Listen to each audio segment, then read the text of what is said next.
A huge beam of lightning hit the ground, devastating everything around it. This power came from a man known as the Fist King, who had mastered Jiangyu with his own hands. He was so famous for this title that few remembered his real name. This was Dan Wuzing, the great fighter, who now faced a complicated situation. With a shocked look, he reacted to something terrible that had just happened. In his arms, he held the body of one of his seriously wounded comrades. The hero believed he had been caught off guard in an ambush by a mysterious group. Now he found himself alone in the middle of a desolate battlefield. Looking around, he noticed the bodies of his enemies scattered across the ground. However, on a nearby cliff, only 2 opponents were left standing. He saw that both seemed very skilled and wondered where they had come from. Even though he was exhausted, the warrior stared at the 2 with unwavering determination. He then decided to return their subordinate by throwing the body in their direction. The man on the cliff begged for help from the sword demon, his leader. However, the sword demon ignored the plea and struck down his own companion. Dan Wuzing was completely shocked to witness such cruelty. The enemy had eliminated his own ally without the slightest hesitation. At this point, the protagonist realized that the opponent fought dirty. The symbol on the man's sword, combined with his merciless actions, caught Wuzing's attention. Putting the pieces together, the King of Fists finally began to recognize the foe's identity. He questioned whether the 2 enemies belonged to the demonic faction. The enemy seemed impressed and acknowledged that he was standing before the King of Fists. He praised the hero's resistance, but Wuzing sharply told him to be quiet. Burning with anger, he declared that he would defeat the enemy with just 10 blows. The sword demon found such confidence arrogant and charged forward, eager to test the extent of that arrogance. Wuzing, however, managed to defend himself, countering the attacks with his electric fists. The opponent was surprised, unprepared for such speed. At that moment, Wuzing landed a punch and began his count from 1. With a confident gaze, he prepared for the second blow and unleashed a hail of punches until the count reached 6. Then, something strange happened. His attacks began missing the weak points. Looking up, he realized the woman had tied him with purple energy wires. Enraged, he wondered when the villain's accomplice had managed to do that. Taking advantage of the distraction, the sword demon retrieved his weapon. In the next instant, he pierced Wuzing's chest. Seriously injured, the warrior suffered massive damage from the attack. The swordsman coldly declared that the reign of the King of Fists ended there. With a look of triumph, he stared down at his nearly powerless opponent. But Wuzing surprised him, grabbing the blade with his bare hand. Alarm spread across the enemy's face as the fighter released one final burst of energy. The sword demon watched the scene unfold with a satisfied smile. He then approached the fallen body and praised the Fist King's skill. The explosion left behind a massive crater and a path of destruction. The woman joined her partner and commented that the situation had been extremely dangerous. The villain bent down to mock the warrior in his final moments. But Wuzing summoned his last strength to deliver one final punch to the enemy's face. With that, he completed his 10th blow, leaving the enemy in complete shock.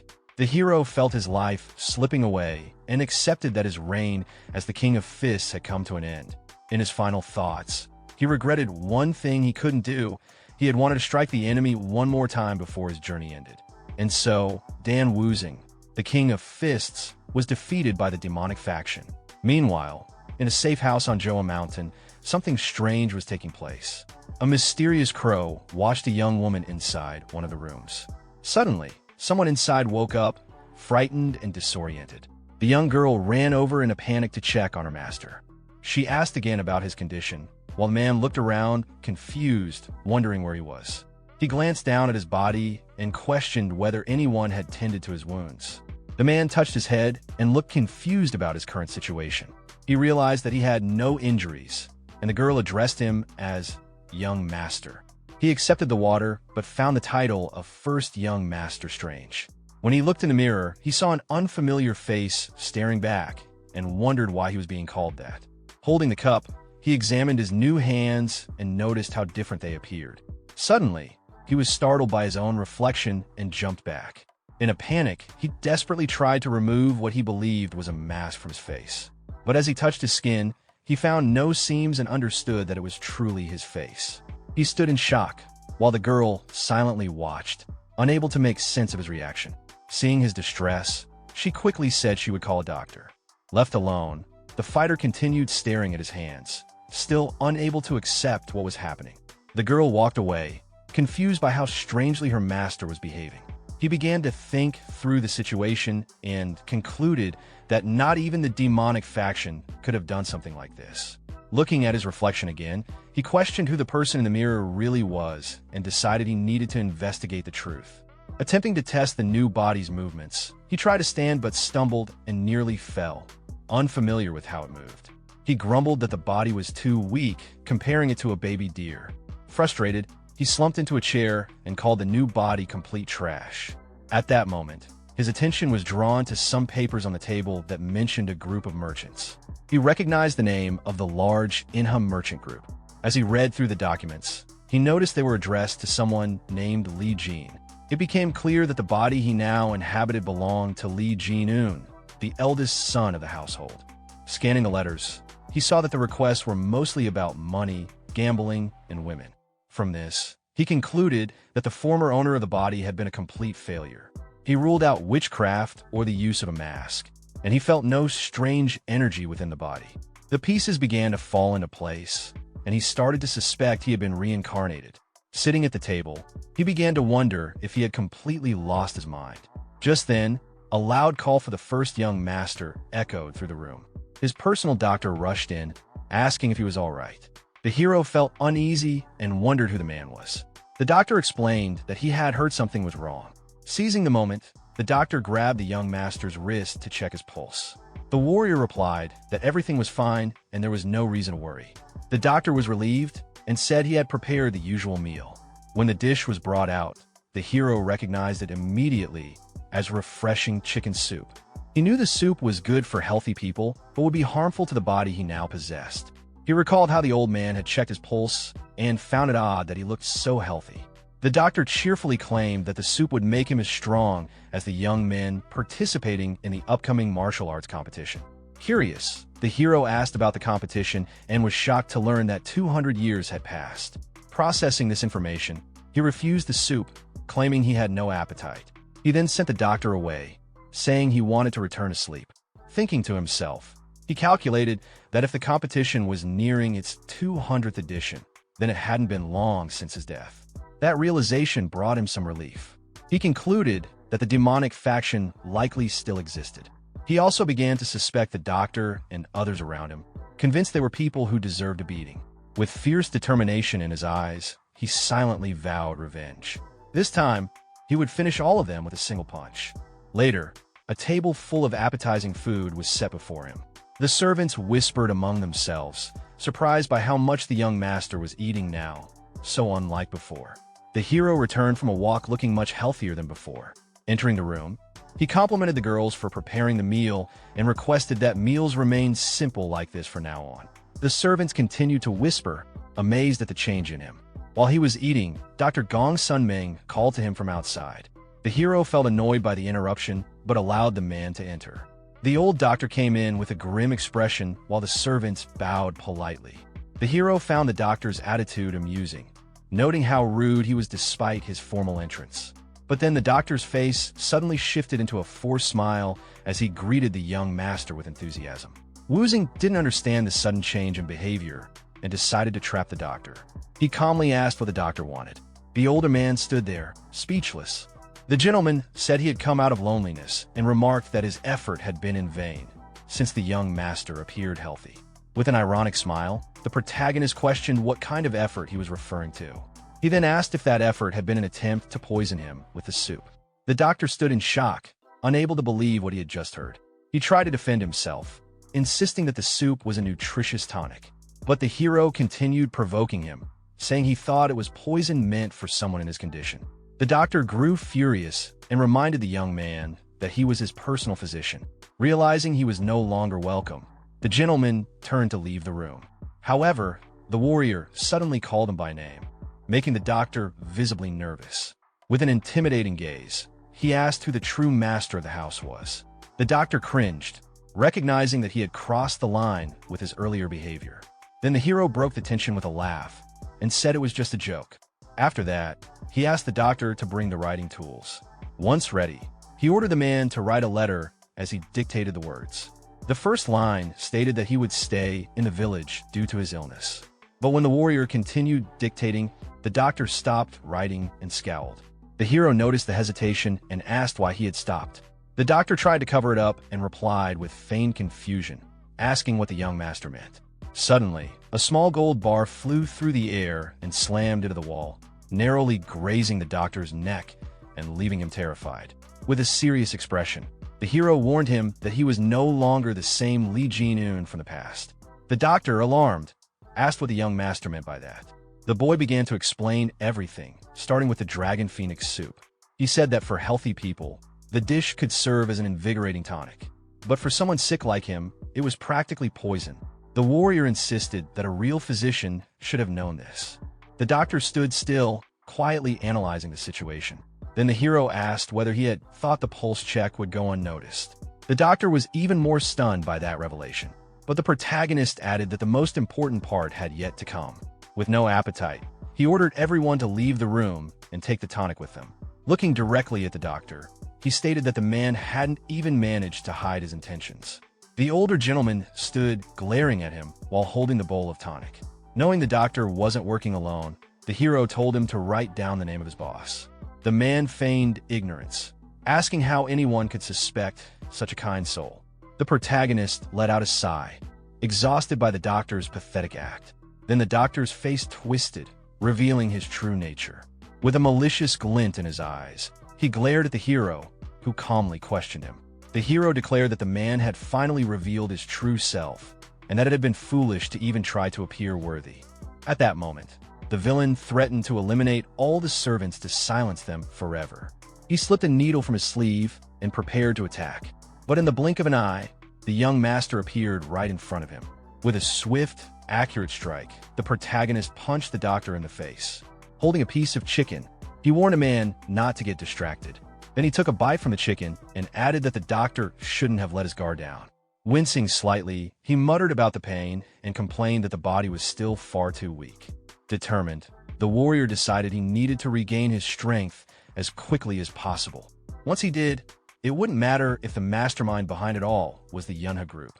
He also planned to investigate Gongsun Meng further in the future. But suddenly, the young master's body began to weaken, and he nearly collapsed.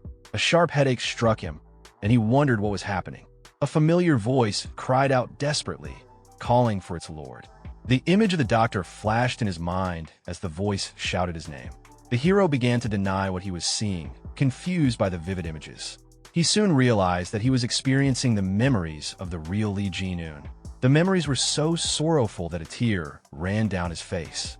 At that moment, the warrior finally understood the entire story of the boy whose body he now inhabited. Lee Jin-un was the eldest son of the wealthy Inha merchant group, but he was neither as smart as his second brother nor as strong as his third. He was simply the eldest, a young man without many special talents. To compensate for his shortcomings, he relied on money and immersed himself in a life of pleasure. By the time he realized his mistakes and tried to change, it was already too late. His health had been neglected for far too long. Lee Jin-un came from a small family, which is why he was sent to live in an exile village where no one cared much about him. The warrior thought the real problem at the beginning had been not having the body's memories. But now, with everything cleared up, he could finally focus on his martial arts. He regretted the waste of such a naturally gifted body, but he planned to use his own knowledge to make up for it. Then he paused, struck by a realization. His eyes fell on a pile of coins, and he remembered the elixirs he needed. The former owner of the body had been extremely wealthy and could buy anything he wanted. Thinking of this, the boy remembered the doctor he had defeated and decided that he needed to bury the man. A year passed, and the landscape around the village had completely changed. One day, someone approached the place with firm, determined steps. A man wearing an eye patch greeted the servants, who were surprised by the visit. Introducing himself as Mokinsep, he asked to see young master Lee Jin-un. One of the girls pointed the way with a smile. The guard was completely shocked by the scene in front of him. He could hardly recognize the young master, whose physique had changed drastically. The boy now had a muscular, well-defined body thanks to his intense training. Several seasons had passed since the warrior had begun dedicating himself to growth. During this time, He had manifested his energy core and mastered the arts of survival, including the art of mobility, body art, and the quick step. He had also mastered the 10-phase lightning art, which allowed him to control lightning itself. The hero reflected on how smoothly his training had gone so far. To test his new skills, he performed an impressive acrobatic move. At that moment, a solitary leaf floated down in front of him. Without even moving, it was sliced perfectly in half, a clear sign of how far he had come. Despite all this progress, the warrior still felt that it wasn't enough. Then a voice called his name, breaking his concentration. He turned to see the visitor. The guard introduced himself again as ManhwaCapped, saying it had been a long time since they had seen each other. He handed over a letter from the main clan. Without speaking, the boy extended his hand. ManhwaCapped was shocked and wondered where the weak, fragile young man had gone. As he handed over the letter, he complained that his arm hurt under the young master's grip. The hero simply stared at him in silence. Moments later, the two sat together as the warrior carefully read the letter. It revealed that his father had suddenly collapsed and was now bedridden. The boy noticed the message lacked any clear explanation for the cause of his father's illness. When he asked about it, the guard hesitated before revealing the truth. He explained that the Aoyang clan was responsible, blaming them for absurd protection fees. The hero asked if the Aoyang clan had done anything to justify the tax increases. The guard angrily replied that they had not, calling the other clan dogs. He added that the Little Divinity sect had also tried to impose outrageous taxes. According to him, the Aoyang clan had refused to help and done absolutely nothing in return. Even the captain of the guard had been unable to protest to Aoyang Hu. The hero recognized the name, recalling that Aoyang Hu was a powerful and well-known figure. With a confident smile, the boy asked if the situation would be resolved by dealing with the Aoyang clan. The guard was shocked and admitted there was another reason behind the patriarch's collapse. He revealed that the second and third brothers had drawn swords and fought in front of their father. The protagonist asked if the old man had fainted from rage, and the guard confirmed it. The warrior could hardly believe that his own brothers had fought so recklessly before their father. But he quickly decided that he could no longer sit back and observe. He stood up firmly and handed the letter back, telling the messenger to keep it.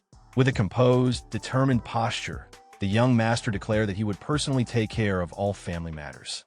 ManhwaCapped was stunned by the complete change in his lord's demeanor. Back at the clan, the guard excitedly reported that Li Jin-un had become a perfect martial artist. But another man, overhearing the story, burst into laughter. With a mocking grin, he scoffed at the idea of a useless Li Jin-un becoming a martial artist. Laughing loudly, he said that if that were true, he himself must be a legendary master. Another nearby man told him to stop joking and try to be a bit more convincing. But deep inside, Han Yip seemed thoughtful as he considered the possibility that the story was true. As the vice captain of the guard squad, he began to wonder if Jin-un had truly recovered his health. He remembered that the young master had always possessed a good physique since childhood. He then asked the guard when the heir planned to return to the clan. Just then, the guard interrupted him and announced that the young master had arrived at that very moment. Han Yip told the others to stop complaining, reminding them that he was the one who fed them and that they should move quickly. Finally returning home, the hero stood before the imposing headquarters of the Inhum merchant group. He was stunned by the grandeur of the estate, thinking to himself how insane it all seemed.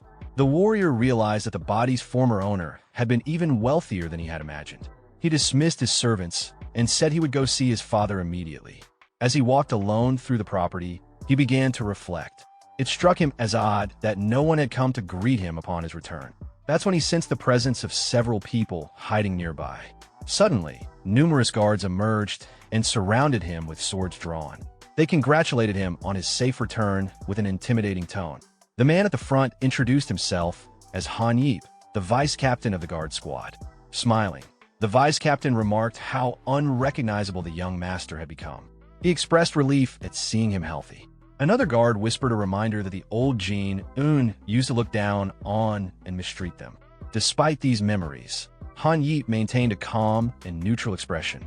The guard expected his captain to be humiliated again, but the hero stepped forward confidently. With a smooth motion, with an ironic smile, he thanked everyone for the enthusiastic welcome. The guards were stunned, and Han Yip quickly offered to escort him to his father. Everyone watched in disbelief. unable to comprehend how the once useless young master was now greeting them with such poise. Moke and Sep reaffirmed that his master had changed, while another guard admitted it felt like they were meeting a stranger. From a distance, Han Yeep watched the young master closely, his expression thoughtful and curious. He gave a small smile, mentally noting how the boy now seemed more like an ally than ever before. Upon arriving at the door, the vice captain paused to speak. He informed the protagonist that the clan leader had already been notified of his arrival. The warrior nodded and thanked him. His younger brother suddenly appeared behind him. With a casual, mocking attitude, the younger one couldn't resist taunting. He called attention to the scene with a sarcastic remark, clearly trying to stir trouble. Both the guard captain and the protagonist turned to look at him. The younger brother then stepped closer, placing a hand on his older brother's shoulder. His touch wasn't friendly. It was filled with arrogance, meant to provoke. With a smug expression on his face, he insulted the protagonist by throwing out an old nickname, mocking him as the perverted Jin Ian, a label meant to belittle and shame.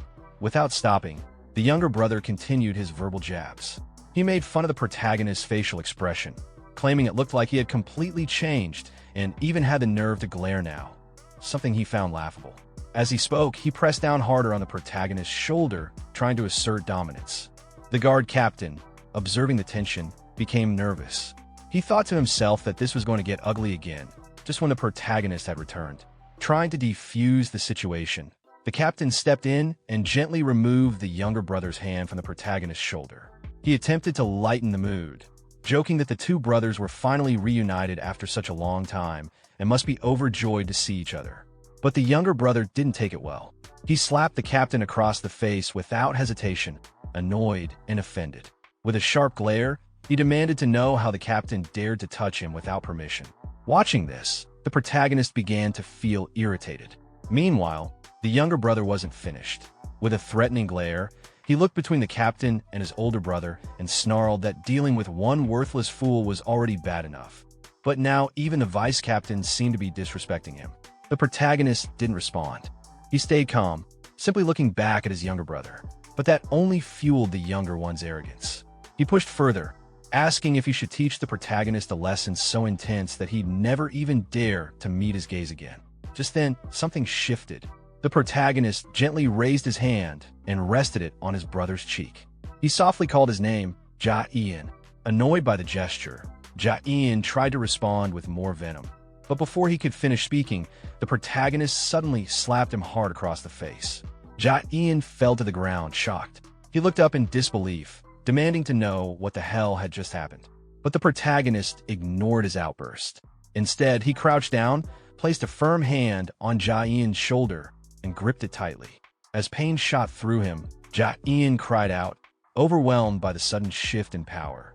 The protagonist calmly confessed that he had been excited on his way here, perhaps even looking forward to this moment. As the grip tightened further, Ja Ian, in pain and rage, cursed and shouted, calling his brother a completely insane bastard. Outside, the sounds of the scuffle echoed through the corridors of the large estate. A man wearing glasses appeared, confused by the noise. This was Liu Eun, the second son. He asked what was going on, and Han Yeep quickly explained the fight between the brothers. Liu immediately assumed that the third brother had been harassing the eldest again. He shouted at the guards, demanding to know why they hadn't stopped the fight sooner. But the protagonist turned to his younger brother and told him to be quiet. They were standing in front of their father's room. Just then, a weak voice called out Liu's name from within the room. What Wyan and the others saw next left them stunned. Outside their father's room, Wang stood calmly, holding their eldest brother in place. Yan was struggling, but Wang had completely subdued him without breaking a sweat. From within the room, a voice called out to Wyan, but he couldn't respond. His mind was still reeling from the sight of Wang's dominance. Nothing about what he was seeing matched what he had expected. The scene shifted to a more composed setting. A quiet room awaited with a steaming teapot on the table, its gentle heat contrasting the underlying tension in the air. Hyan now sat at the head of the table, silent and observant. Wang stood beside a kneeling and restrained Yan, his expression calm and confident, wearing a faint, knowing smile. Hyan took a sip of tea and casually remarked on Wang's return, noting that he appeared to be in good health. He paid no attention to Yan's condition. Wang confirmed that he was indeed well, meeting Hyan's gaze with steady confidence. The overseer then raised his bandaged hand, pointing it out and questioning whether Wang had caused the injury. Before Hyan could explain or wave it off, Wang turned toward Hyan again and landed a sharp, calculated strike across his face. Hyan was forced to endure the pain in silence, completely powerless under Wang's authority. Wang then issued a cold warning to Hyan about the consequences of disrespect. Hyan, shaken and bruised, quickly accepted his position, though his mind was in turmoil. He couldn't understand how his older brother, once weak and pathetic, had overpowered him so easily. A brief memory surfaced in Hyan's mind, a flashback to when things were the opposite. Back then, he was the one who tormented Wang, who was then known as Jin Ian. But now, the roles had completely reversed. Hyan, watching quietly, understood what had happened. Wang had truly humbled the arrogant third brother. Curious, Hyan pressed Wang for details about this transformation. Wang answered calmly, clearly proud of how far he'd come. As Wang glanced around the room, his eyes landed on a stack of scrolls sitting on the table. Hyan explained that they were the employee lists for an upcoming conference. But Wang was already reaching for them, picking one up and unrolling it with deliberate motion. He scanned the list, letting his finger glide down the names until a realization hit him. A smirk spread across his face. All the key guards had been recommended by the same individual, someone from the Iang clan. The pattern was too precise to be a coincidence. Without waiting, Wang turned to his brothers, his voice taking on a tone of sharp accusation. He directly asked if either of them had ties to the Iang clan. Hyan was too stunned to reply, and Hyan immediately panicked, denying everything in a frantic voice. Both brothers reacted with disbelief, protesting the accusation and calling it absurd. They insisted that they were loyal, that they'd never betray the family or their father's business. They swore to protect everything, no matter the cost. Wang took their responses in stride, clearly satisfied. With a cool remark, he noted that their loyalty had saved him the effort of dealing with them further. He then shifted focus to the upcoming conference, confirming with Hyan that all the high-ranking officials would be present. Once Hyan affirmed it, Wang made his own announcement. He would be attending the meeting himself. Then, without waiting for questions or objections, he turned to leave, stating plainly that he was going to see their father. His calm authority left his brothers speechless. As Wang exited, Hyan broke the silence. He demanded to know what had happened back at the safe house, unable to make sense of Wang's new power. Hyan, overwhelmed with frustration, completely lost his composure. He screamed in anger, tormented by regret over a past decision that now haunted him deeply. Meanwhile, Wang arrived at his father's quarters. A voice from within gave him permission to enter. Inside, the atmosphere was dim and heavy. Wang approached the bedside of Liang Min, the head of the Yuna merchant group, who looked weak and frail. His father acknowledged his presence quietly, then asked about the noise from earlier. Wang dismissed it with a calm reassurance, downplaying the situation. Instead, he brought up his father's health, which Liang Min attributed to the weight of stress and pressure. As Liang Min looked into Wang's eyes, he studied his son's face closely. The changes were undeniable. There was strength and confidence where there had once been hesitation. For a moment, the old man questioned whether the person standing before him was truly his son at all. Despite the lingering suspicion in his eyes, Liang Min looked genuinely pleased to see Wang standing strong and healthy. It was an expression of warmth that Wang hadn't anticipated. In fact, it caught him off guard. The contrast between what he had expected and what he received was too stark to ignore. As the moment lingered, a memory surfaced within Wang, a haunting fragment of his former life. He remembered the cold, distant world he had come from. Back then, he was an orphan, untouched by a father's love, shaped by hardship and emotional isolation. The concept of paternal affection was foreign to him. It wasn't part of his reality. Yet Jinian's memories, those belonging to the original son, painted a different picture. The bond between his father and son had once been rich with connection, though now aged and strained. Wang looked down at the frail hand resting in his own. There was a softness to the moment as he gently gripped it, his expression deep and contemplative. His father, once a towering figure of strength and command, now lay worn and diminished, consumed by illness. It stirred something strange inside Wang, something he wasn't used to. He tightened his hold slightly, not out of force, but out of something more conflicted. A mix of unfamiliar emotions swirled in him. Then, he quietly reassured his father, speaking of lightening his burden. He hinted at a solution to his father's overwhelming stress, and though his tone remained composed, a sinister glint danced in his eyes. Liang Min furrowed his brow at the cryptic remark, his instincts sensing something unsettling. But Wang dismissed his concern with a warm, disarming smile, carefully veiling his true thoughts. Still, the old man couldn't shake the unease creeping over him. His son was different, there was no denying it now. The next day, the Manhwa Merchant Group's conference commenced. The room was filled with tension and ambition, none more apparent than an Yang, who arrived with his usual smugness. He took his seat with a self-satisfied grin, immediately surrounded by his loyal men. When one of them spotted Wang sitting confidently in attendance, he whispered the news to his leader. Yang's brow lifted ever so slightly at the sight, a calculating look overtaking his face. Wang, however, sat unfazed, composed, commanding. He didn't flinch at the whispers or the puzzled glances from the other members, who were clearly unsettled by his unexpected presence. To them, he was still the once weak son, and his attendance at such a high-level meeting didn't make sense. Yang scoffed inwardly, writing Wang off as a desperate man clawing at relevance. He viewed the appearance as nothing more than a weak attempt to gain favor, a last-ditch effort to remain standing in a game far bigger than him. Meanwhile, Han took charge at the front of the room, trying to carry the meeting forward. He asked if there were any objections to the current topic on the table. Just as he was about to move on, a hand went up. Bold, unexpected, it was Yang. With calculated confidence, Yang took the opportunity to speak, offering what he claimed was the perfect candidate to serve as Wang's personal guard. The move was transparently political, another attempt by the Yang clan to extend their influence deeper into the group. Murmurs of discontent rippled through the room. Some of the members grumbled openly, clearly frustrated by Yang's relentless power grabs. One member was so startled by the brazenness of the suggestion that he crushed the teacup in his hand. Embarrassed, he quickly blamed it on a slip, though it was obvious the tension had gotten to him. Yang offered a fake apology, feigning politeness, but his eyes betrayed him. He was enjoying every second of the discomfort in the room. He then challenged the assembly, daring anyone to oppose his nomination. The room went quiet. He smirked, clearly expecting no one to answer. But just as he began to bask in the silence, a single voice broke through. Across the room, Wang raised his hand. All eyes snapped to him. With unshakable confidence, he calmly stated that he had objections to the current proceedings.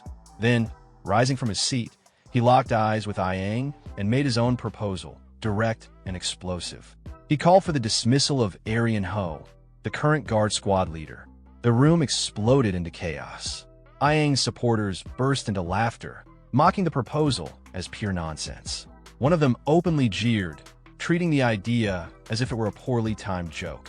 Yang himself laughed dryly, questioning whether Wang had lost his mind. He sneered at the idea, taunting Wang for forgetting his place. To Yang, Wang had no power, no right, and certainly no authority to make such declarations. Wang didn't respond to Yang's mocking tone with words. He simply smiled. His expression alone was enough to shake the air, daring Yang to keep talking. In a blink, Wang channeled a surge of raw energy into his fist. Without warning, he lunged forward, slamming his knuckles into the ground. The entire floor erupted beneath him, a violent explosion of debris and force that shook the room to its core. As dust and stone rained down, Wang stood tall in the center of the destruction, staring down at his completely stunned rival. Yang could barely breathe, his eyes wide with disbelief as sweat dripped from his forehead. The sheer power Wang had just displayed left him paralyzed. With an icy gaze and clenched fists, Wang made a bold declaration. The Manhwa Merchant Group belonged to him now. He turned his back on the room and began walking away, the silence behind him heavy and stunned. Hyan, still in shock, called out, questioning the recklessness of Wang's challenge. But Wang didn't stop. Instead, he turned slightly and called back to Hyan, asking what happens when a martial artist is underestimated. A smirk played on his lips, sharp and knowing. He answered his own question, the one making assumptions gets devoured. Then, he gestured toward the gathered crowd, directing Hyan's attention to something more urgent. Their merchant group, Wang pointed out, was already rotting from within. Ayang's people were everywhere. Wyan followed his gaze, his eyes widening in alarm as he finally noticed the sheer number of Ayang clan members surrounding them. Wang stepped closer and firmly gripped his brother's shoulder. He told him not to worry. As the older brother, he'd handle everything. Hyan was left speechless, trying to grasp what Wang meant by handling it. His brother's methods were unpredictable, chaotic even. The scene flashed back to the wreckage. Amid the dust and shattered floor, Wyan's thoughts spun. He demanded to know what Wang's violent display meant. Now, armed men were closing in, surrounding Wang. A few of Ayang's subordinates sneered, assuming the so-called troublemaker had finally lost control. But before they could act, one of Wang's loyal guards stepped forward, furious. He placed himself between Wang and the attackers, declaring their actions a disgrace. Drawing weapons on the young master was beyond insolence. In moments, Wang's personal guards formed a defensive line. Despite being outnumbered, their resolve was unshakable. Wang stood at the center, cold and still. With a quiet voice, he agreed their enemies were out of line, lifting his head with open contempt. The air grew thick as Wang stared into their eyes, questioning how they could dare threaten their own employer. Even his own guards were caught off guard by the intensity of their master's presence. Wang calmly commented that his enemies must have a death wish. From a distance, Ayang observed everything unfold. He casually offered compensation to the opposing guard captain, a thinly veiled bribe. But Wang met his gaze with a smirk. He said he wasn't sorry for the chaos, only for utterly ruining Ayang's plans. Then his voice sharpened. He revealed the truth. During his recovery, Ayang had hired a physician, an assassin, meant to kill him. But the plan had failed. Wang went further. He exposed Ayang's entire strategy, how he had manipulated the brothers from the shadows, hoping to fracture them. With the siblings turned against each other, the Ayang clan would have seized control of the merchant group like puppeteers pulling strings. The revelation struck like a thunderclap, but Ayang didn't flinch. He erupted into derisive laughter, brushing off the accusation as delusion. Wang took a step forward, his presence heavier than ever. He was just getting started. With a calm but piercing voice, he dropped the final bombshell. The assassin sent to eliminate him had already been dealt with by his own hand. The room fell silent again. Ayang reached out in disbelief. He looked him in the eye and calmly confirmed it. He had swiftly eliminated the assassin. Wang stood calmly. He openly mocked his rival, pointing out the glaring flaws in his clumsy, half-formed takeover attempt. His words stung, and Ayang's composure finally cracked under the weight of humiliation. Fueled by fury, Ayang gathered a surge of energy into his fist. The air around him crackled as raw power coiled in his arm, and he stepped forward with murderous intent. But Wang didn't flinch. He simply watched the incoming blow with a knowing smirk. This was exactly what he wanted. Ayang lunged, unleashing a savage, energy-infused punch aimed directly at Wang. In response, Wang summoned his own vibrant blue energy, meeting the attack head-on. The two fists collided with a thunderous explosion of light and force, sending shockwaves through the conference chamber. Ayang was thrown backward, pain surging through his arm as it trembled from the impact. He stared at Wang in disbelief, the realization dawning. Wang had mastered a formidable martial art. The sheer force of the exchange left no room for doubt. His own guards, witnessing this display, stood frozen. None of them had known the depth of their master's strength. Wang tilted his head with a playful smirk and casually asked if it was really okay to hit someone fresh out of recovery. Then, with a mocking chuckle, he added that if the duel was official, then surely everything was fair game.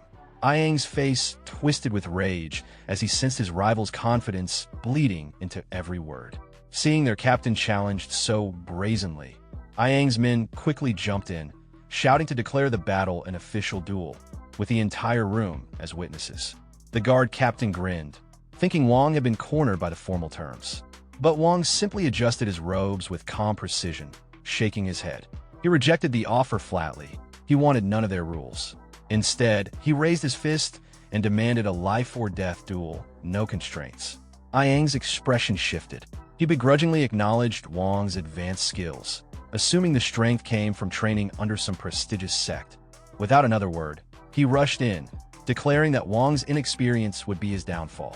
But the moment Ayang's leg came flying, Wong moved with elegant precision, effortlessly parrying the kick. He smirked and mocked his opponent, questioning what exactly counted as experience in his eyes. Ayang's disbelief deepened as Wong stood there, crackling with lightning, dismissing the lecture on experience entirely. Then, with a sudden motion, Wong fired a devastating counterattack. Ayang's body was launched across the room, a blur of limbs as he crashed into the ground, completely overpowered. Blood stained his lips as Ayang struggled to process what just happened. Wong approached, his smirk deepening, now ready to deliver a true lesson in combat. Activating his enlightened mobility art, Wong distorted the space around him, blinking forward at impossible speed. In an instant, he was in front of Ayang. Ayang barely had time to raise his sword before Wong's hand caught it mid-swing. Sparks exploded as flesh met steel, but Wong didn't budge. With one swift motion, he deflected the blade entirely, forcing Ayang backward. His boots carved trenches into the ground as he fought to stay upright. The duel intensified. Blow after blow, the two clashed in a blur of strikes, each movement laced with lethal precision. But Ayang was slipping. He barely managed to block the next strike, and in that instant, he understood something was terribly wrong. The way Wong moved, the timing, the power, the footwork, none of it aligned with a novice. It wasn't just raw strength. It was technique refined through brutal mastery. Ayang suddenly felt as though he were facing not a young upstart, but a seasoned martial grandmaster. Unwilling to accept the truth, Ayang pushed down the fear rising inside him. With a snarl, he summoned his energy once more, readying a desperate counterattack. His men, watching anxiously from the sidelines, erupted in cheers. They were certain their captain was about to unleash his finishing move. Ayang gathered every ounce of strength he had left, channeling it into his most powerful technique. The three-form sword arc his pride burned hotter than ever. The thought of being defeated by someone he considered a mere brat was unbearable. With fury coursing through him, he lunged forward, unleashing a rapid, energy-infused sword strike meant to end the duel once and for all. But in the blink of an eye, Wong vanished from his sight. Ayang's breath caught in his throat. He couldn't track him. Before he could even turn, Wong reappeared behind him, glowing fist already poised. With a chilling calm, Wong delivered a final, devastating blow. Ayang's face twisted in agony as the force slammed into him. His body was lifted off the ground, sent flying backward like a ragdoll, crashing into the floor with bone-rattling impact. Silence fell across the battlefield. Onlookers stood frozen, eyes wide with disbelief. No one had expected the once-dismissed Wong to hold such overwhelming power. One of Ayang's men rushed forward, horrified by the captain's condition. Meanwhile, far from the chaos, the scene shifted to a peaceful room overlooking a serene landscape. Inside, a tenant respectfully offered a drink to an older man, possibly Liang Min, the merchant group's head. The old man paused, his eyes narrowing slightly as he absorbed the news of the duel. Hands clasped in front of him, he reflected quietly, the weight of realization settling on him. Something about his son, Wong, had become undeniably clear. Back at the battlefield, Wong stood tall over his defeated opponent. His expression remained calm and resolute. Ayang lay broken on the ground, his body limp and battered from a single, decisive blow. His subordinates swarmed to him in panic, shouting in desperation. One of the men glared up at Wong in disbelief, but Wong met the gaze coldly and asked if he too wanted to share his captain's fate. The man hesitated, then swallowed his anger. Cradling his injured leader, he grudgingly acknowledged that the duel had been fair and free from interference. But then his voice turned low and threatening. He warned Wong that this victory came at a steep price. The Ayang clan would not forget this humiliation. They would drag the Yuna merchant group into endless revenge and political sabotage through every deceptive means available. Wong remained unmoved. He replied without hesitation that he had never expected a life without conflict. This path was his choice. He laid out his code simply. Kindness would be returned in kind, and grudges would be paid back equally. He made it clear that this duel and everything that followed was his personal responsibility, not the merchant group's. That declaration sent a chill through his brother, who cried out in alarm, realizing the danger Wong had just chosen to face alone. But Wong was unwavering. He He announced with full conviction that the Yuna merchant group belonged to him now. Recalling his father's gentle smile, he spoke of the group not only as a business, but as a legacy entrusted to him, a responsibility he would protect no matter what. He honored the loyal guards who had stood by him even when he was treated as a discarded heir. He spoke of the humble servants who had cared for him without hesitation. For them, and for everything the merchant group stood for, he vowed that it would never again be manipulated by men like Yang. His voice turned cold. He stared directly at the intruders and ordered them to leave. They were all fired. Silence fell once again as Wang's brother and remaining companions stood dumbfounded by the sheer force of his declaration. The Yang clan members returned his glare, fury blazing in their eyes, but they said nothing. With clenched jaws and bitter hearts, they turned and began their retreat. One among them, quieter than the rest, offered a rare and sincere farewell, wishing Wang well in the days ahead. Now alone in the chamber, Wang faced the people who had witnessed everything. The battle was over. He stood not just as a victor, but as the new, undisputed leader of the Yuna merchant group. His brother, still trying to process it all, stared blankly at the destruction and the man at its center.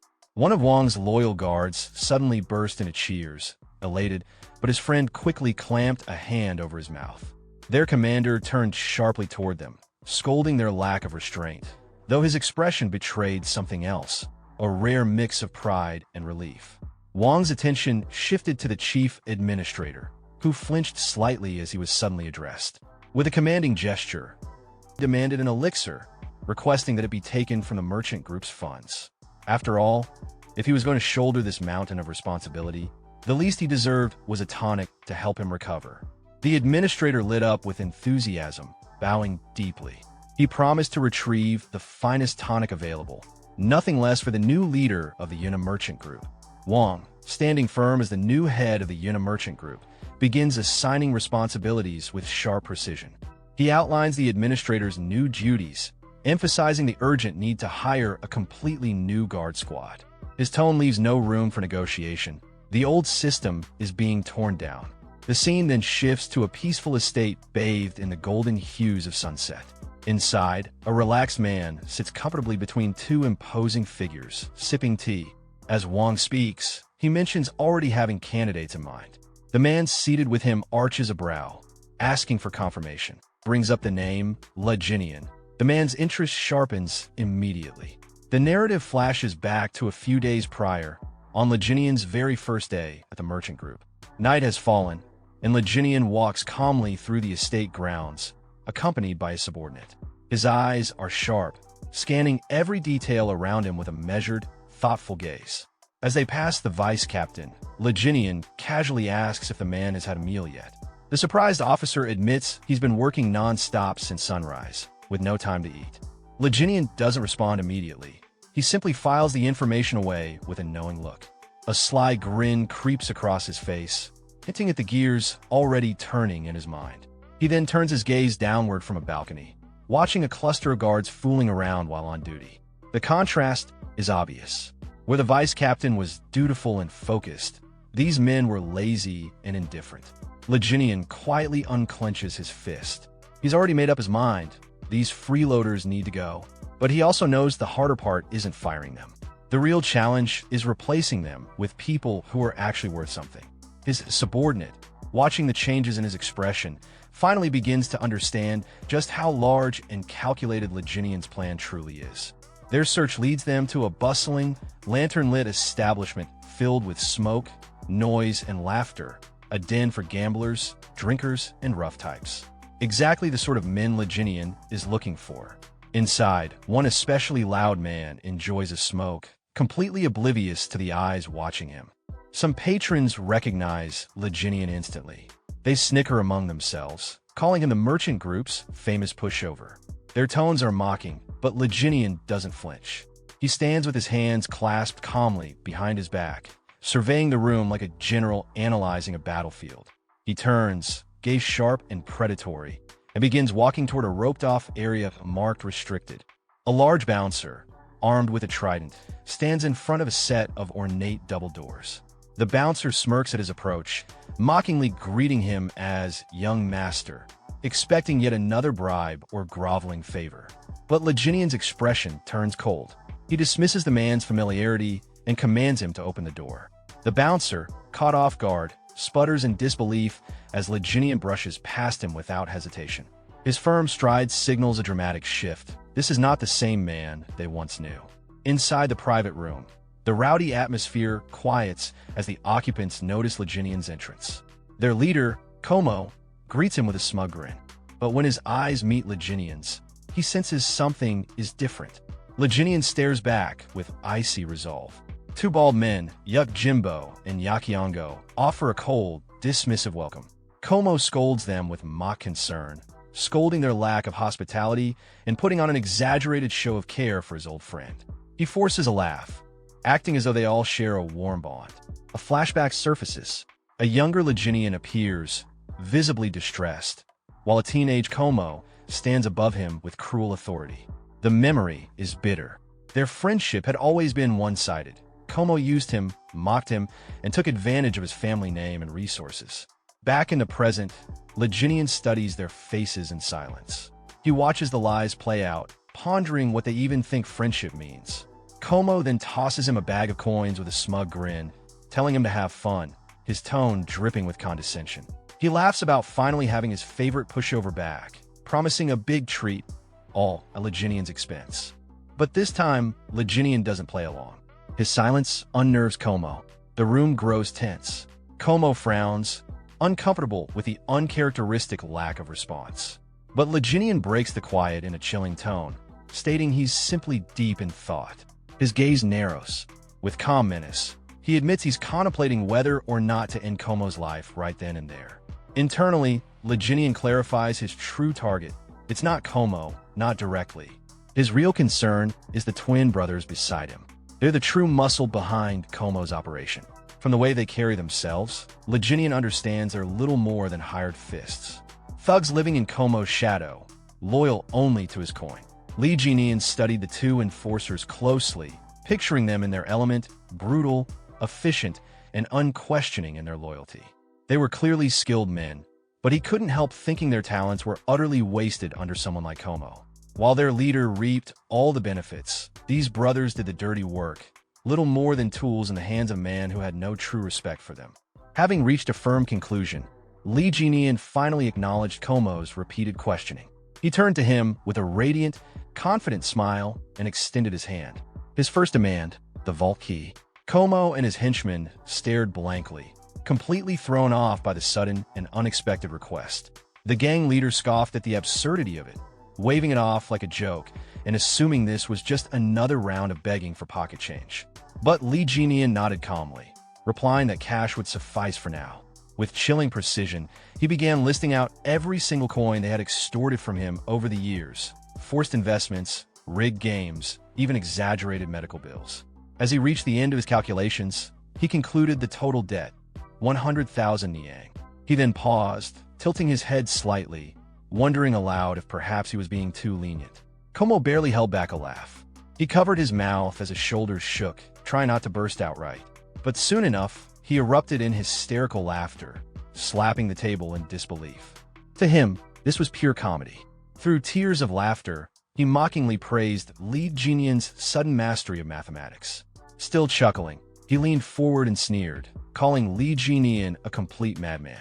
His tone shifted. Como now spoke with dark amusement, boasting that the vault didn't just contain money, it held a fortune in jewels and precious metals. He took a deliberate step closer, amusement giving way to menace. He got in Li Jinian's face and growled that none of it was meant for him. With a sneer, he offered Li Jinian a patronizing loan, mockingly asking where all this vault talk was coming from. Li Jinian remained stoically silent. Annoyed, Como grabbed his chin, trying to provoke a reaction. Still, Li Jinian did not flinch. His silence only agitated the gang leader further. Como's expression twisted in frustration. His voice rose to a furious snarl as he demanded to know why Li Jinian was ignoring him. Spit flying, he ranted about the complete transformation, from a weak, fragile patient to someone who dared scowl at him. Then, completely losing his composure, he grabbed Li Jinian and shouted, trying to remind him of his place. But Li Jinian stayed calm, exhaling slowly. His poise remained untouched, even as Como tightened his grip and barked threats at him. Finally fed up with the lack of response, Como shouted for his henchmen to put him back in his place. One of the bald twins stepped forward without hesitation and slammed Li Jinyan's head onto the table, expecting an immediate submission. But something fell off. As he held him down, a bead of sweat began to trickle down the enforcer's face. Li Jinyan wasn't reacting, not even flinching. He wasn't resisting, but he also wasn't yielding. A smirk spread across Li Jinyan's lips. He muttered that he had tried to show them kindness. Then, in one swift and explosive motion, he shattered the enforcer's grip and flipped the large man clean over his shoulder, slamming him hard into the ground. The room erupted into stunned silence. But before he could react, Li Jinyan was already moving. He pivoted and sprang forward with incredible speed, using the table as a springboard. With perfect aim, he launched a devastating kick straight into the second brother's midsection. The blow landed hard, utterly destroying his guard and sending him hurtling across the room. Li Jinyan landed gracefully, casting a glance over his shoulder, faintly surprised at how smoothly it had all gone. The first twin groaned and pushed himself to his hands and knees. The second staggered back to his feet, refusing to stay down. Li Jinyan observed them quietly. He noted the swelling wrists, the awkward stance. They were clearly injured. But even through the pain, neither showed an ounce of fear. Only fierce, unshakable determination. A confident smirk formed on Li Jinyan's face. He recognized their spirit. They were real fighters. Ignoring their wounds, the brothers roared and launched a coordinated charge at him, moving in perfect sync. Li Jinyan readied himself. In the blink of an eye, he vanished. The twins froze, their attacks swinging through empty air. They looked around, bewildered. Then, he reappeared right behind them. Before they could turn, he seized both their heads with a crushing grip, completely halting their momentum. His smile widened just slightly. Their strength was admirable, but they lacked leadership. With no hesitation, he slammed their heads together with brutal force, dropping both enforcers to the ground instantly. As their unconscious bodies hit the floor, Li Jinyan issued one final, cold warning. And then silence. Only one person remained conscious in the room. Como. He stood frozen, sweat dripping down his face, too stunned to speak. He had just watched his two strongest men get dismantled with ease. Li Jinyan turned his attention to him with a pleasant smile. Calm, composed, and terrifying, he addressed his dear friend, Miamo. After Li Jin finishes off the guard, he turns to face his friend. His posture is calm, but clearly implies the confrontation isn't over. He's signaling that there's only one thing left to deal with, and it's the person standing in front of him. His friend reacts with alarm, the realization hitting him that he's next. The sudden shift in power makes him nervous and panicked. Li Jin then casually rubs his hands and closes his eyes, smiling as if this situation is lighthearted, but the smile is sharp, like a predator playing with its prey. He addresses his friend directly, but the tone makes it clear this is personal. The friend responds with feigned innocence and light sarcasm. He tries to downplay the situation, almost jokingly suggesting that Li Jin should have told him about his training. It's a weak attempt to defuse the tension and pretend this is just a misunderstanding between friends. But Li Jin's expression shifts into something colder. His response is laced with quiet intensity. He's essentially telling his friend that he expected better, that someone like him should have seen this coming. It's a warning and a judgment at the same time. Meanwhile, the friend is hiding a knife behind his back. His tone shifts from nervous politeness to open desperation. He tries to halt Li Jin's approach, pretending he wants to talk things out, but internally, he's cursing the situation and gearing up for an ambush. As he launches forward, his thoughts are cocky. He still underestimates Li Jin, believing he's just a weakling pretending to be tough. He thinks a surprise attack will end things instantly. But before he can land a blow, Li Jin counters decisively. A table slams into his friend's face, followed by Li Jin smashing the table apart and grabbing him by the head.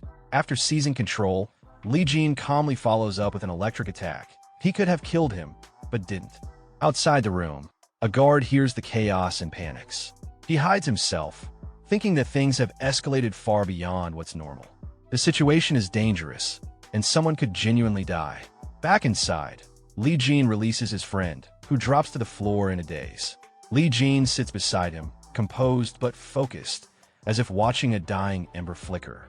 He tries to jolt his friend back to awareness, not out of concern, but control. The friend begins to laugh, not out of joy, but sheer disbelief. It's the kind of unhinged laughter that comes when someone realizes they've completely lost. He then manages to speak weakly, asking what Li Jin wants. He's confused, disoriented, and trying to understand what Li Jin's goal even is. Internally, he's overwhelmed. He starts questioning everything, wondering what Li Jin was really doing during his supposed recovery. He remembers things that suddenly make sense in hindsight, suspecting that Li Jin had been training in secret. The realization hits hard. Maybe all of this was premeditated. Maybe this beatdown wasn't just self-defense, maybe it's revenge. But he can't believe he was bad enough to deserve this. Or at least, that's what he tries to tell himself. The fear builds. He begins to truly wonder if this is the price for his past cruelty.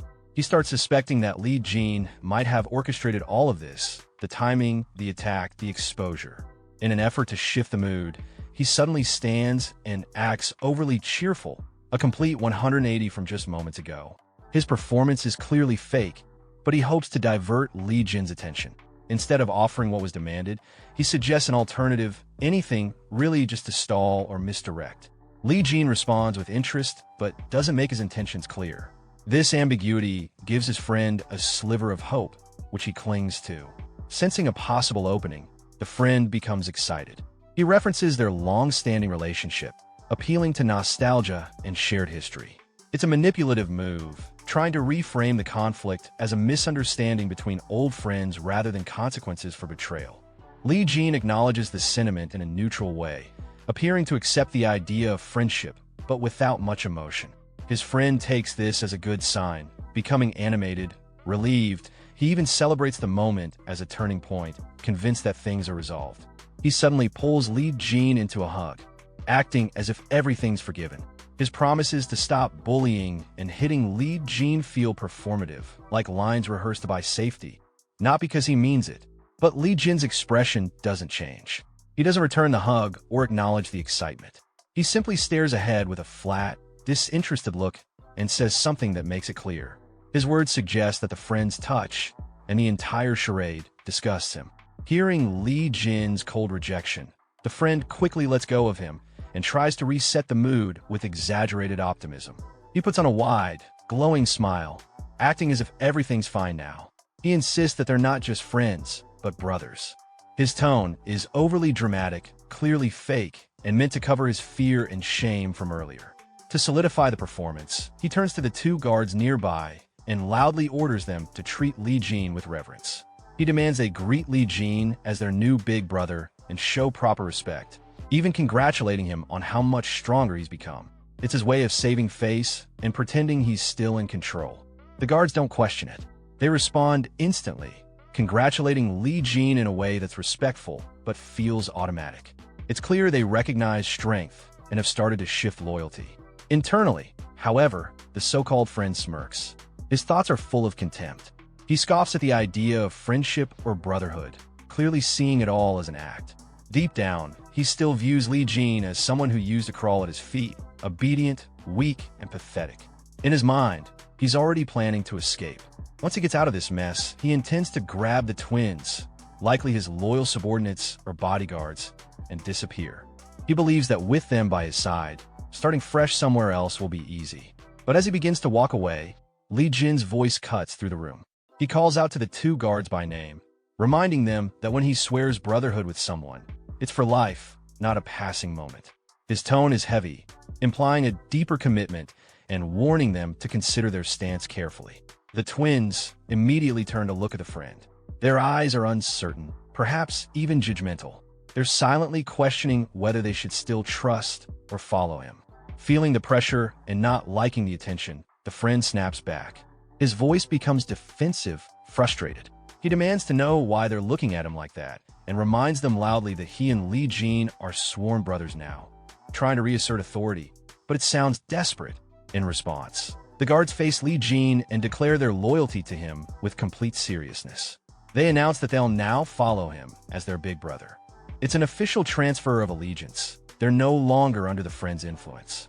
Seeing the shift, the friend fakes a smile, and pretends to support it. He plays along, complimenting their attitude, but there's no sincerity. Inside, he's boiling. Li Jin then speaks again, his voice smooth and calm, suggesting everything is settled, but only on the surface. Then, suddenly his tone shifts. It grows darker, more threatening. He states that if they truly are brothers, then it's time to determine who the biggest brother is. With a quiet but unmistakable command, he tells the guards to step outside. Whatever comes next, it's going to be private and decisive. The friend is completely caught off guard. Panic flickers across his face. He tries to interrupt, pleading for a pause, but the guards are already moving. A moment later, he finds himself alone in the room with Li Jin.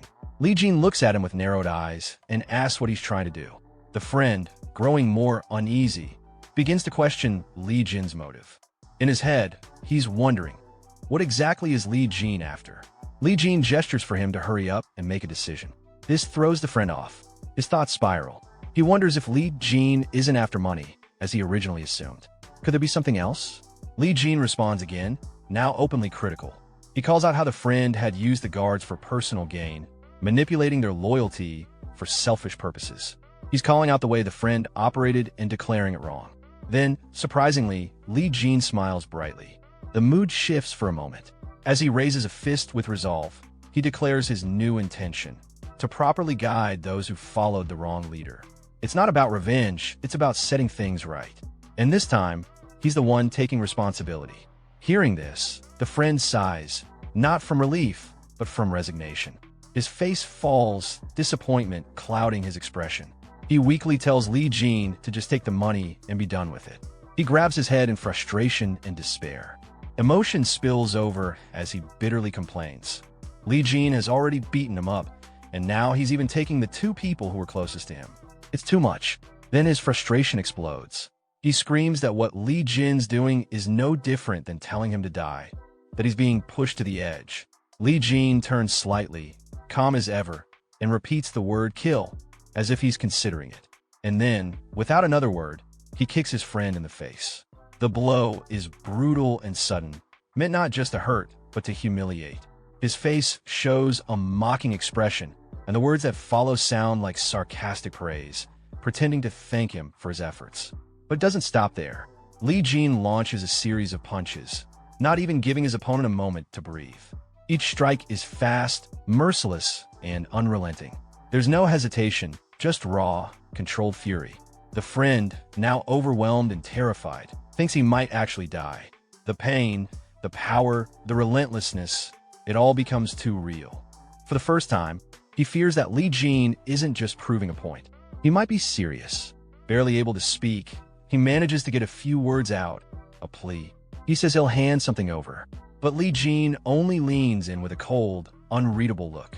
His face shows no pity. He says he can't hear him, forcing the broken man to repeat himself.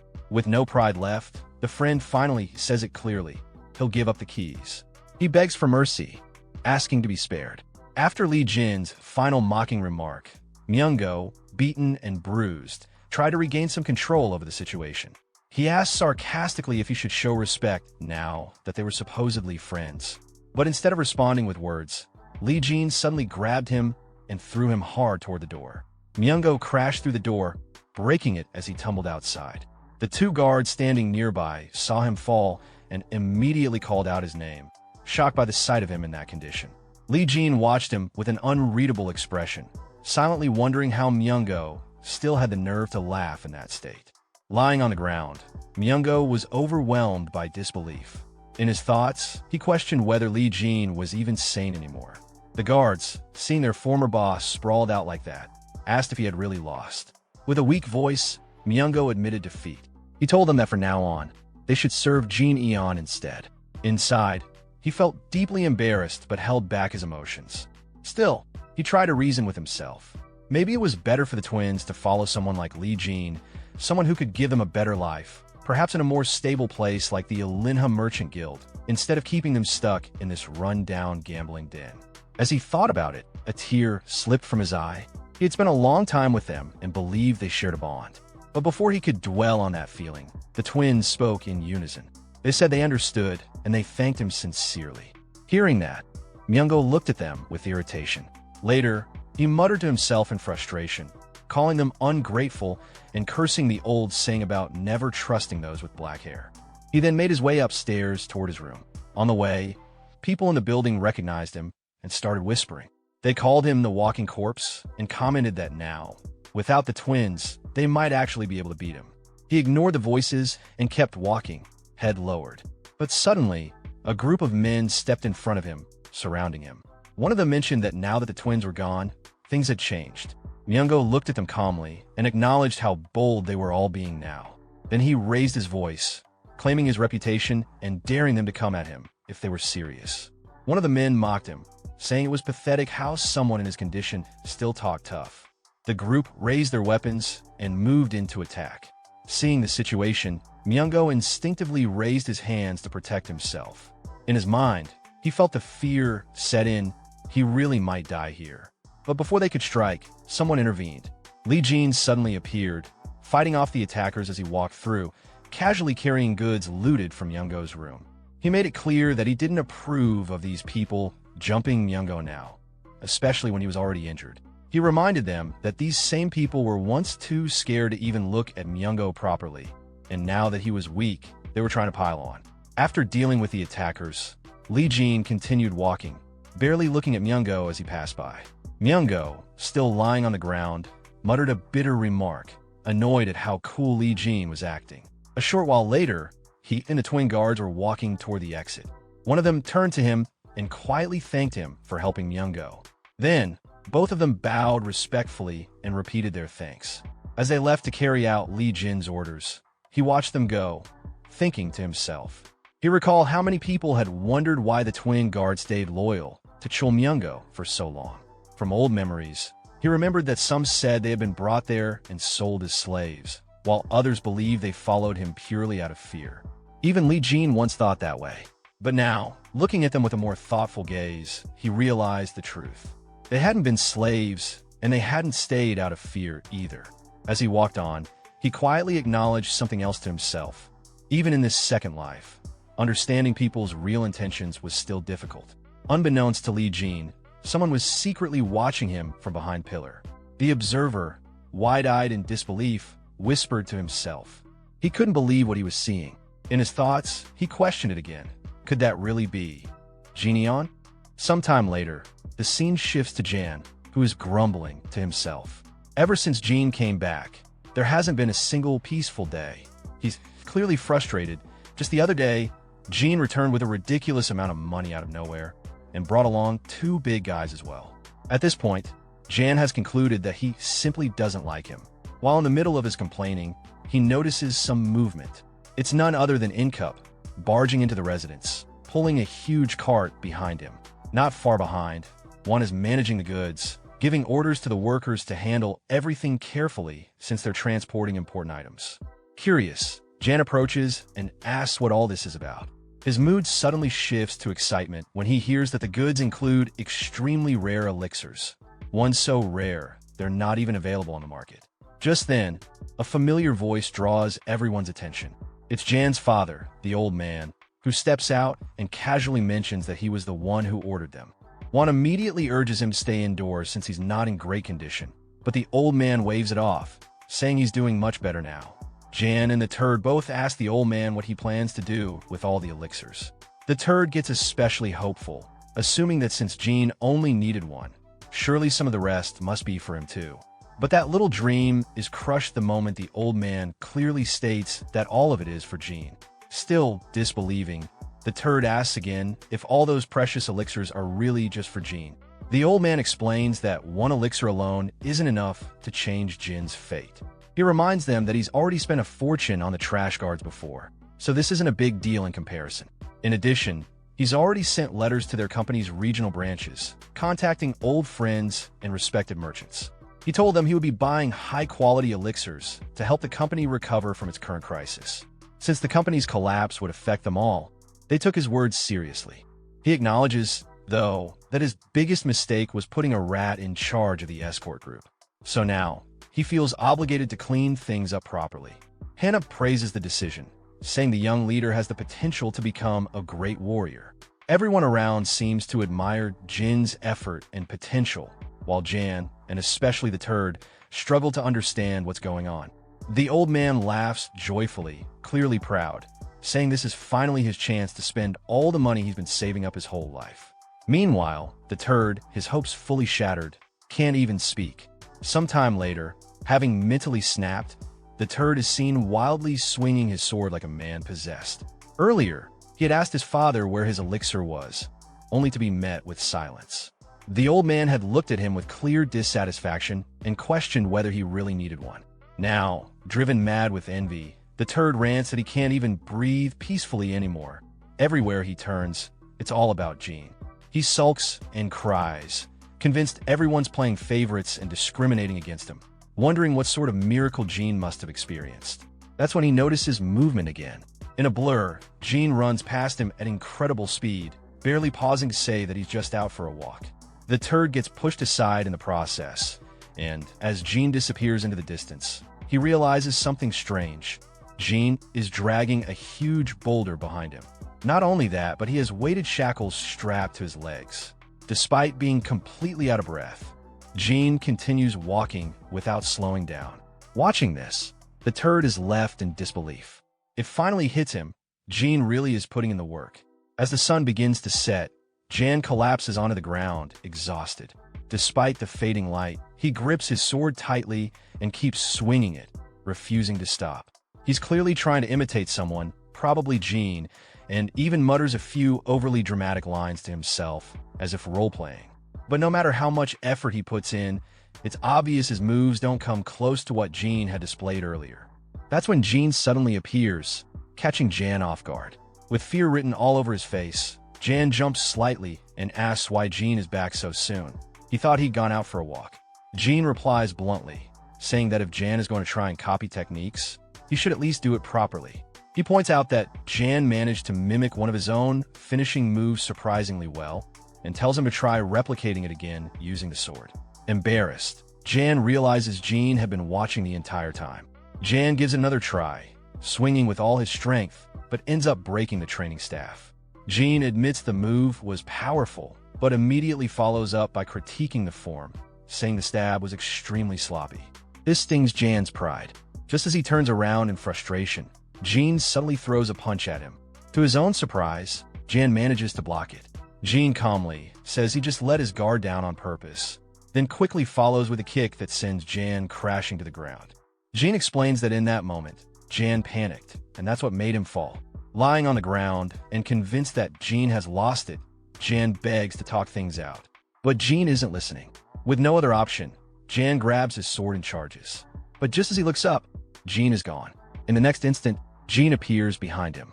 He says that when people are pushed into a corner, that's when they usually reveal their trump card. But in Jan's case, all he did was tremble.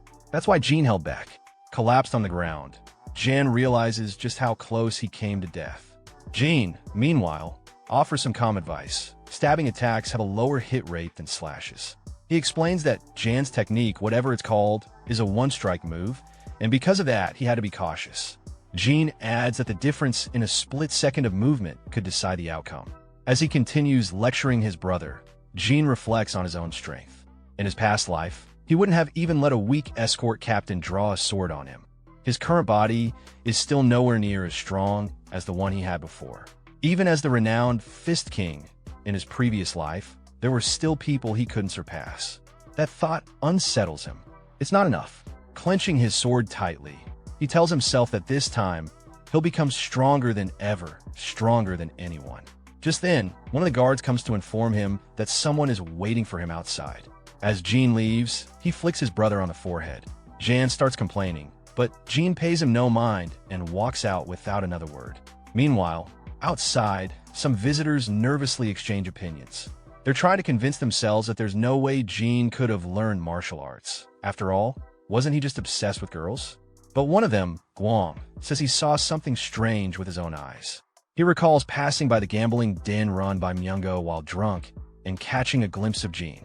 Shocked, he says that before he could process what he saw, he vomited, and by the time he looked again, Jean was gone. The others, Ju Jar Yang and Samaguk, dismiss the story, thinking he's exaggerating. But as they confidently push open Jin's room door, they all freeze. Inside, Jean stands before them, completely jacked, muscles toned, and presence overwhelming. The group immediately closes the door in disbelief. Turning to Jin's maid, they ask if this is really Jean. She confirms it, shocking them even further. Still trying to process the change, they wonder if they were just drunk the last time they saw him. But their thoughts are cut short as the door opens again. Jean stands there, expression cold.